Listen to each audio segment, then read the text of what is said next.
ನೀನು ಗೆಲ್ತೀಯ. ಹಾಂ, ಏನು ನಾನು ಅದು ಕೊಡ್ತೀನಿ, ನಾನು ಇದು ಕೊಡ್ತೀನಿ, ಓಸಿ ಕೊಡ್ತೀನಿ, ಗ್ಯಾರಂಟಿ ಕೊಡ್ತೀನಿ ಅಂತಂದ್ಬಿಟ್ಟು ಎಷ್ಟು ದಿನ ಕೊಡ್ತೀಯ? ನೀನು ಸೀಟಲ್ಲಿರೋವರೆಗೂ, ನೀನು ದುಡ್ಡು ಮಾಡ್ಕೊಳ್ಳೋವರೆಗೂ ನಮ್ಮನ್ನೆಲ್ಲ ಪಾಪರ್ ಮಾಡ್ತೀಯ. ನೀನು ಮಾತ್ರ ಚೆನ್ನಾಗಾಗ್ತೀಯ. ಏನಕ್ಕೆ ಬಂದಂಗೆ ಅದು ಏನಕ್ಕೆ ಬೇಕು ಅಂತ. ಅದ್ರ ಬದಲು ಯಾರೋ ಬಡ ಮಕ್ಕಳಿಗೋ, ವಿದ್ಯಾರ್ಥಿಗಳಿಗೋ, ವಯಸ್ಸಾಗಿರೋ ಅಂಥವ್ರಿಗೋ, ಅನಾಥರಿಗೋ ನೀನು ಮಾಡಿದ್ರೆ ಅದನ್ನು ಒಪ್ಕೊಬೋದು. ನೀನು ಫ್ರೀ ಯಾವ ಫ್ರೀ? ಎಲ್ಲಿಂದ ಫ್ರೀ? ಯಾರ ಆಸ್ತಿ ಮಾರಾಕಿನಪ್ಪ ಫ್ರೀ ಮಾಡ್ತಾ ಇರೋದು? ಸಾಲ ಮಾಡಿ ಫ್ರೀ ಮಾಡೋದಾ? ತಿರ್ಗಾ ಆ ಸಾಲ ನಮ್ಮ ತಲೆ ಮೇಲೇ ಒರೆಸೋದಾ? ರೇಟ್ ಜಾಸ್ತಿ ಮಾಡೋದು, ನಮ್ಮ ತಲೆ ಮೇಲೆ ಹಾಕೋದು ಫ್ರೀ. ನನ್ನ ಗಂಡನ ಹತ್ರ ಇಸ್ಕೊಳೋದು ನನಗೆ ಫ್ರೀ. ಯಾರಿಗೆ ಬೇಕು? ಯಾರ್ದಿದು ನ್ಯಾಯ?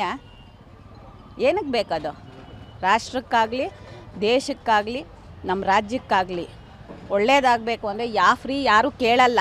ಅವ್ರು ಕೊಟ್ಟಿದ್ದನ್ನೇ ನಾವೇನೋ ತಿನ್ಕೊಂಡು ಕುತ್ಕೊಂಡಿಲ್ಲ.